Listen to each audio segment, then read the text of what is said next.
न्यायालय भरतीसाठी अर्ज केला आणि तो अर्ज अपात्र ठरला असेल आणि आपलं शॉर्ट लिस्टला नाव आलेलं नसेल तर त्यांच्यापर्यंत हा व्हिडिओ नक्की पाठवा. पण लक्षात घ्या, जर आपला अर्ज अपात्र ठरला असेल, न्यायालयामध्ये भरलेले जे पिऊन असेल, लिपिक असेल किंवा स्टेनोग्राफर असेल किंवा वाहन चालक असेल, असं कुठलंही पद असेल आणि अर्ज जर अपात्र असेल तर तुम्ही हा जो स्क्रीनवरती ईमेल आयडी दिला, या ईमेल आयडी वरती 23 मार्च 2026 पर्यंत संध्याकाळी 6 वाजेपर्यंत आपल्याला मेल करायचा आहे. ईमेल करत असताना आपल्याला आपला जो अर्ज क्रमांक आलेला आहे, जो आयडी आलेला आहे, तो अर्ज आयडी त्या ठिकाणी मेन्शन करायचा आहे. आपलं संपूर्ण नाव, आपला मोबाईल नंबर व जे व्यवस्थित डॉक्युमेंट आहेत ते आपल्याला त्याच्यामध्ये फाईल सोबत पाठवायची आहे, मेल करायचं आहे.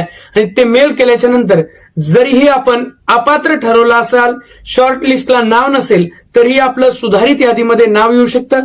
त्यामुळे आताच ही रील सेव्ह करा आणि ज्या विद्यार्थ्यांचं असं झालंय त्यांच्यापर्यंत ही व्हिडिओ नक्की पाठवा आणि आपलं त्या ठिकाणी या दिलेल्या स्क्रीनवरच्या मेलवरती मेल करा.